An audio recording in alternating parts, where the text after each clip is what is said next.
아기가 울고 있습니다. 시계는 새벽 2시를 가리키고요. 한 사람은 말합니다. 애가 우는데 왜 가만히 있어? 당장 안아줘야지. 다른 한 사람은 속으로 되뇌죠. 자율수면, 망한다. 지금 안으면 오늘 밤 끝이다. 울고 있는 건 아기인데 마음이 더 찢어지는 건 어른 둘입니다. 여러분, 혹시 이런 경험 있으신가요? 아기 울음소리보다 옆에서 들리는 한마디가 더 무섭던 밤. 왜 안 안아줘? 이 5글자에 온몸에 힘이 쭉 빠지던 그 순간, 울음 한 번에 집안 전체가 뒤집히는 곳. 여기는 단짠 사연 빨래방입니다. 오늘은 아이 울음 한 번에 고부 사이가 쭈글쭈글해진 사연 같이 빨래해 볼게요. 오늘 사연 제목은요. 아이 울면 바로 안아줘야 한다는 시어머니 vs 자율수면 지향 며느리. 한쪽은 평생 울면 달려가 안아주기만 배운 1세대 육아 고수. 다른 한쪽은 알고리즘이 추천해준 육아 유튜브와 책을 정독한 2020년대 엄마입니다. 한 명은 30년 전 육아 경험이 뼛속까지 박혀있고 다른 한 명은 30개의 육아 영상을 정주행한 초보 엄마죠. 과연 이 집의 밤은 오늘도 잠을 잘 수 있을까요? 아니면 모두가 울게 될까요? 안녕하세요. 태어난 지 6개월 된 아기를 키우고 있는 30살 새내기 엄마입니다. 저는 결혼하고 나서 시부모님과는 차로 10분 거리, 친정과는 1시간 넘게 떨어져 살고 있어요. 시댁이 가깝다는 게 처음엔 좋았어요. 뭐 필요한 거 있으면 바로 와줄 수 있으니까 좋겠다. 다들 그렇게 말했거든요. 근데 지금은요. 그 10분 거리가 가끔은 10초처럼 느껴집니다. 남편은 야근도 많고 출장도 많아서 현실적으로 가장 많이 보는 어른은 제 시어머니입니다. 일주일에 서너 번은 꼭 오세요. 반찬 들고, 과일 들고, 아기 옷 들고. 그 마음은 정말 감사한데 문제는 그 손에 육아 철학도 같이 들고 오신다는 거예요. 문제의 시작은 아기가 100일 좀 지나고 밤낮이 완전히 바뀌면서부터였어요. 밤엔 눈이 말똥말똥, 새벽 2시에 천장 보면서 옹알이하고, 새벽 4시에 갑자기 배고프다고 울고, 새벽 5시에 겨우 자나 싶으면 6시에 또 깨고, 낮에는요 천사의 고잠입니다. 3시간이고 4시간이고 코 골면서 자요. 저는 그 시간에 뭘 하냐고요? 잠을 자야 하는데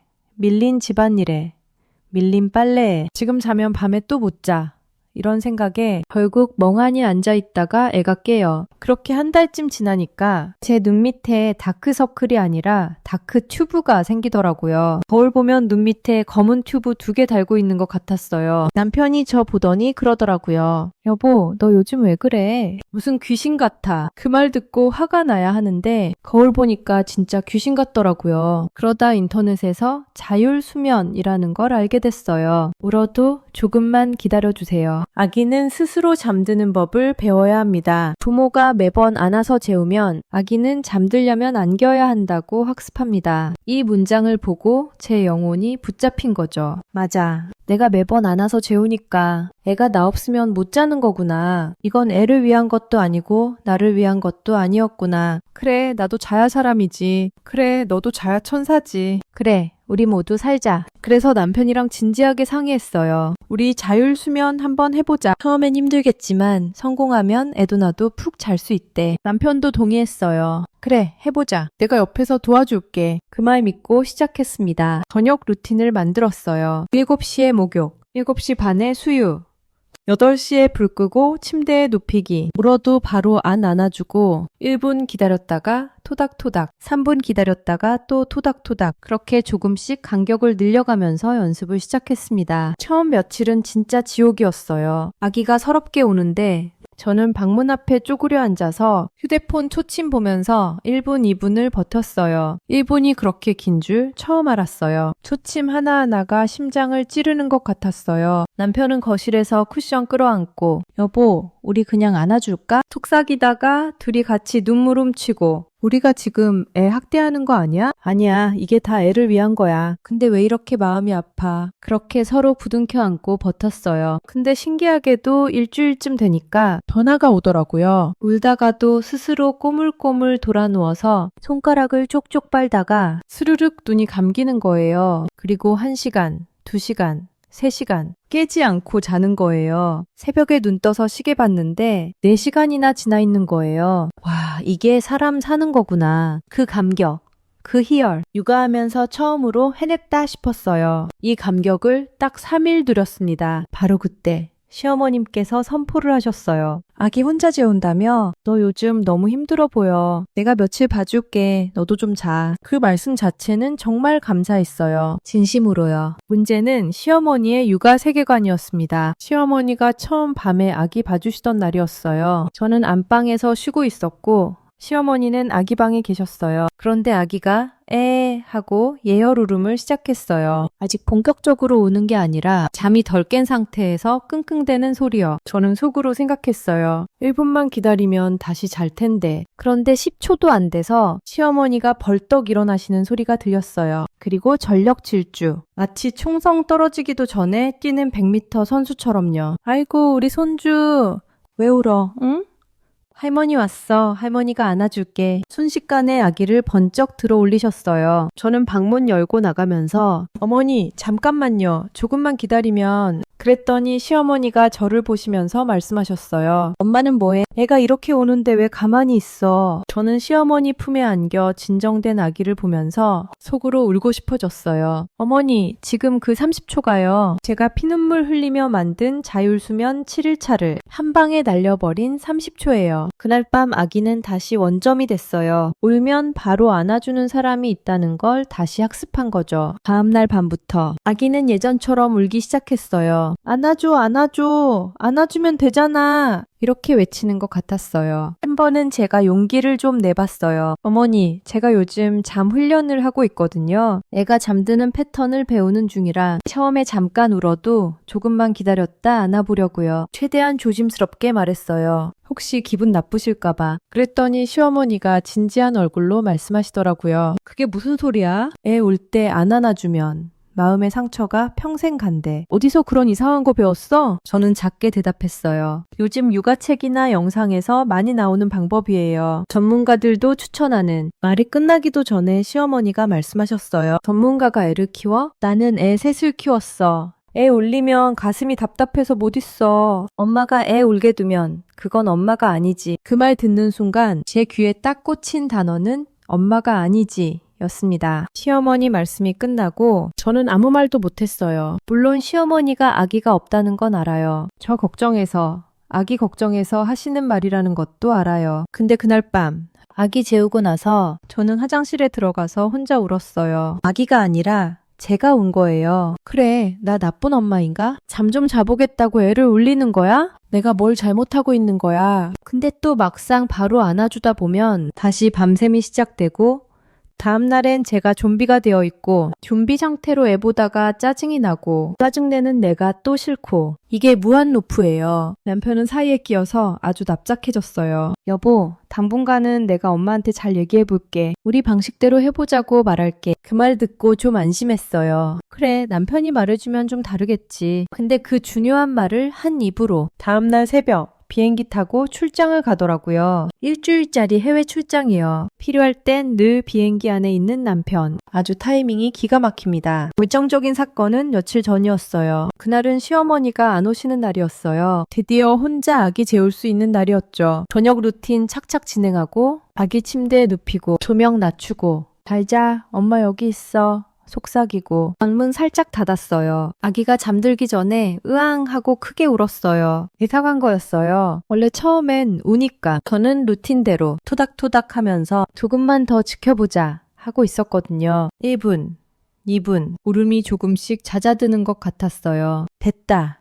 오늘은 성공이다. 그런데 갑자기 현관 비밀번호 누르는 소리가 들렸어요. 삐빅.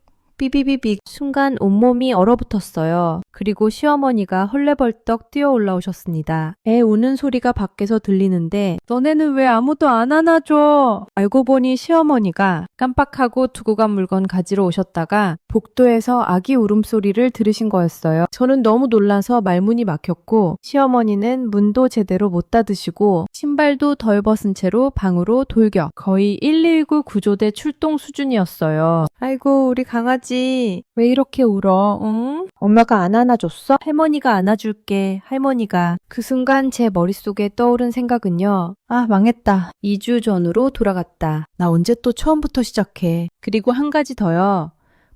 이 집 비밀번호 바꿔야 하나. 그날 이후로 시어머니는 하루에 3번씩 같은 말씀을 하세요. 애 울음소리 들리면 나한테 전화라도 해라. 애는 울게 두는 거 아니다. 그러다 애 마음에 상처 난다. 그리고 은근슬쩍 이런 말씀도 하세요. 우리 아들 키울 때는 울면 바로 안아줬거든. 그래서 우리 아들이 이렇게 정 많은 사람이 된 거야. 그 말 들을 때마다 저는 속으로 생각해요. 어머니, 그 정 많은 아드님은요, 지금 출장 중이시고요. 저는 여기서 혼자 울고 있어요. 그렇게 시어머니가 오시는 날이면 그동안 쌓아온 자율수면이 싹 리셋되고 아기는 다시 울면 곧 품에 안긴다는 걸 배우는 것 같고 저는 다시 밤마다 원점에서 시작 버튼을 누르는 느낌이에요. 그래서 요즘 저는요, 아기가 울면 두려운 게 아니라 시어머니가 들을까봐 더 두렵습니다. 아기 울음소리보다 현관 비밀번호 소리가 더 무서운 집. 이게 정상인가요? 제가 자율수면을 고집하는 게 진짜로 아기에게 나쁜 걸까요? 볼 때마다 바로 안아주지 않는다고 제가 나쁜 엄마인 걸까요? 그리고 시어머니의 마음도 알겠는데 자꾸만 제 방식이 무시당하는 느낌이 들 때 어떻게 말해야 서로 덜 상처받고 이 상황을 정리할 수 있을까요? 저는 그냥 아기도 잘 자고 저도 좀 자고 시어머니랑도 잘 지내고 싶은데 이 3가지를 동시에 원하는 제가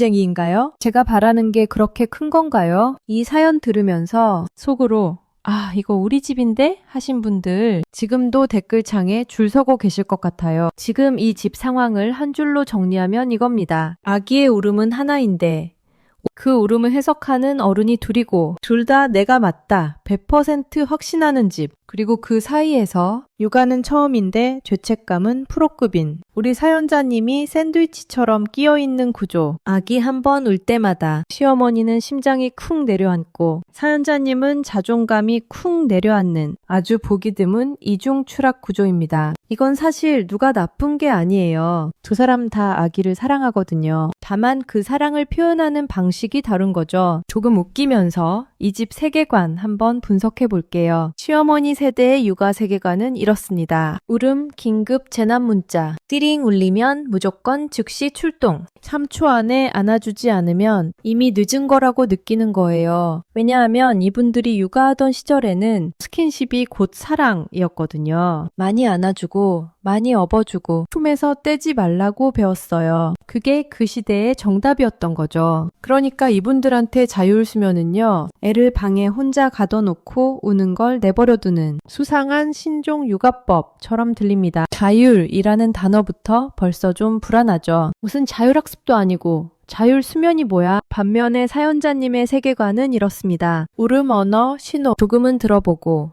이게 졸려서 오는 건지 배고파서 오는 건지 심심해서 우는 건지 파악하고 스스로 진정하는 힘도 키워줘야 하고 엄마도 살아야 내일 또 엄마다. 요즘 육아 전문가들이 하는 말이에요. 아기도 스스로 잠드는 법을 배워야 합니다. 부모가 매번 개입하면 아기가 의존하게 됩니다. 사연자님은 이런 말을 듣고 이게 맞구나 했던 거예요. 문제는 이 두 세계관이 서로 틀렸다라고 싸우는 게 아니라 다르게 자란 세대일 뿐이라는 걸 서로 모른다는 거예요. 시어머니는 평생 품 안에 있을 때 많이 안아줘라 라는 말을 들으며 아이를 키웠고 사연자님은 잠이 곧 힘이다.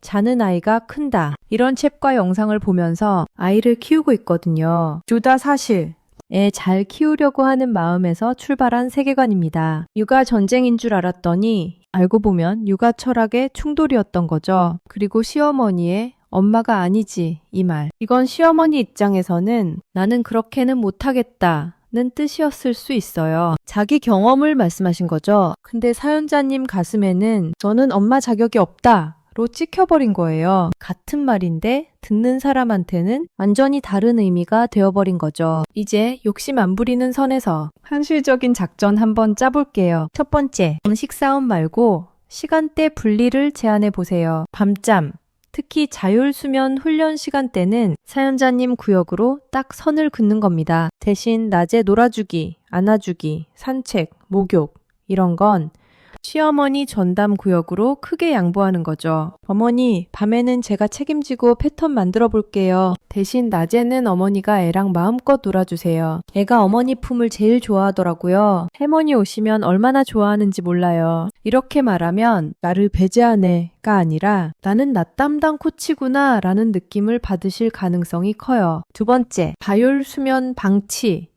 라는 오해를 꼭 한번 풀어야 합니다. 짧은 영상이나 기사 하나를 같이 보시면서 이렇게 말해보세요. 어머니, 이거 요즘 소아과에서도 얘기 나오는 방식이래요. 완전 안아주지 말라는 게 아니라 울음을 조금 지켜보면서 아기가 스스로 잠드는 연습을 하는 거래요. 저도 애 울면 마음이 찢어지거든요. 안 안아주고 싶어서 안 안아주는 거 아니에요. 근데 제가 너무 지치니까 혹시 낮에 애한테 짜증낼까봐 그게 더 무서워서요. 그래서 이 방법 한번 써보는 거예요. 이렇게 전문가 말과 내 진짜 마음을 같이 꺼내면 시어머니가 곧장 그건 틀렸어 라고 말하기가 어렵습니다. 이제는 며느리랑 싸우는 게 아니라 요즘 의사들이랑 싸워야 하거든요. 세 번째, 현관 비밀번호 긴급 출동 사건은 한 번은 짚고 넘어가야 합니다. 근데 이건 진짜 조심스럽게 말해야 해요. 잘못하면 들어오지 말라는 거야? 이렇게 받아들이실 수 있거든요. 이렇게 말해보세요. 어머니, 그날 바로 올라와 주셔서 저 진짜 감사했어요. 어머니가 우리 애 이렇게 걱정해 주시는 거 알겠더라고요. 근데요, 어머니, 제가 잠 훈련하는 시간에 갑자기 문 열리고 애가 안기면 그동안 연습한 게 다 흐트러지더라고요. 저도 제 방식 한번 해보고 정말 안 되면 그때 어머니 방식으로 도와달라고 할게요. 그때는 저 뭐라 하셔도 돼요. 근데 지금은 제가 한번 책임지고 해보고 싶어요. 감사 한 줄, 솔직한 마음 한 줄, 책임감 있는 말 한 줄. 이렇게 섞어서 말하면 말 대답하는 며느리가 아니라 나름 생각 있는 며느리로 보일 확률이 높습니다. 네 번째, 남편을 반드시 끌어들여야 합니다. 지금 출장 다니는 이분 그냥 보내면 안 돼요. 최소 한 번은 시어머니와의 대화 자리에 같이 앉혀두세요. 전화로도 괜찮아요. 영상통화로도 괜찮아요. 중요한 건 남편 입으로 직접 이 말을 하게 하는 거예요. 엄마, 이건 우리 부부가 상의해서 정한 거야. 아내가 혼자 이상한 거 하는 거 아니야. 나도 동의한 거고 내가 책임질게. 이 말 한마디면 시어머니도 며느리가 이상한 짓 한다 해서 아들이랑 둘이 정한 거구나로 생각이 조금씩 바뀔 거예요. 남편이 침묵하면 며느리 혼자 이상한 사람 되는 거예요. 남편이 한마디 해주면 우리 가족의 방침이 되는 거고요. 이제 마음에 섬유유연제 한 방울 떨어뜨려 볼게요. 사연자님, 아기가 울 때 방 밖에서 초 단위로 버티던 그 밤, 사실 제일 울고 싶었던 사람은 아기도 시어머니도 아니고 바로 사연자님이었을 거예요. 휴대폰 들고 초침 보면서 1분만 더 이렇게 중얼거리던 그 시간, 아기 울음소리 들으면서 내 심장도 같이 찢어지는 것 같았을 거예요. 말해보려고 자율수면 시작했는데 그때부터 더 많이 들리는 말이 엄마가 아니지, 그러다 애 상처받는다, 이런 말인 거. 그게 제일 억울하고 서럽죠. 그냥 잠 좀 자고 싶었던 거잖아요. 그래야 내일 또 웃으면서 애 볼 수 있으니까. 그래야 지치지 않고 엄마 할 수 있으니까. 근데요, 아기가 잘 자길 바라고 내가 무너져서 애한테 화내지 않으려고 그래서 방법을 찾고 책을 찾아보고 남편 붙들고 회의하는 엄마라면 이미 그 마음 하나만으로 아주 괜찮은 엄마입니다. 진짜 나쁜 엄마는 아무 생각 없이 그냥 내버려두는 엄마예요. 근데 사연자님은요, 이렇게 고민하고 울면서도 투침 보면서 버티고 남한테 상처받으면서도 방법을 찾고 있잖아요. 그게 사랑 아니면 뭐예요? 시어머니도요. 사실은 예전에 자기 자신을 보는 거예요. 밤새 울던 아기 안고 나 이거 맞게 하고 있는 건가? 불안하고 지쳤던 젊은 엄마 시절의 본인을요. 그때 옆에서 누가 그렇게 하면 안 돼 했으면 시어머니도 얼마나 서러웠겠어요. 그래서 더 급하고 더 울리면 안 돼 라고 하는지도 몰라요. 본인이 그렇게 키웠으니까 그게 맞다고 믿고 싶은 거예요. 자기 육아가 틀렸다고 하면 그건 자기 인생이 틀렸다는 말처럼 들리니까요. 세대가 다르고 책이 다르고 정보가 달라서 방법은 달라졌지만 아이를 사랑해서 밤잠을 포기한다는 점에서는 두 분이 사실 같은 편입니다. 다만 그걸 서로 모를 뿐이죠. 그리고 사연자님, 아기가 울 때 방 밖에서 혼자 울던 그 밤, 당신은 정말 외로웠을 거예요. 남편은 출장 가고 시어머니는 잔소리하고 아기는 울고 나만 아무 말도 못하고. 근데요, 그 밤을 버틴 당신은요, 충분히 잘하고 있는 거예요. 완벽하지 않아도 돼요. 그냥 오늘 하루 버티면 되는 거예요. 내일은 내일에 내가 할 테니까. 오늘의 빨래 판정 들어가야죠. 이번 사연의 빨래 상태. 잔뜩 구겨진 고부 마음 셔츠. 두 분 때는 시어머니의 걱정. 두 분 때는 며느리의 죄책감입니다. 완전히 하얗게 만들 필요도 없고 상대 셔츠까지 내가 다 빨 필요도 없어요. 내 셔츠에는 나는 이 아이의 주 양육자다. 나는 자신감 세제를 조금 더 넣고 시어머니도 나름의 사랑 방식이 있다. 나는 섬유유연제도 살짝 섞어둘게요. 시어머니 셔츠는 시간이랑 손주의 미소가 조금씩 스며들면서 부드러워질 거라고 단짠 사연 빨래방은 믿고 있습니다. 이 단짠 사연 빨래방이 내 마음 먼지 조금이라도 털어줬다면 구독과 좋아요, 알림 설정까지 활짝 얹어 두고 가주세요. 당신이 오늘도 버티고 있는 그 밤 혼자가 아니라는 거 우리가 매번 사연 빨래하면서 같이 증명해 볼게요. 오늘도 고생 많으셨고요. 다음 빨래 시간에 또 만나요.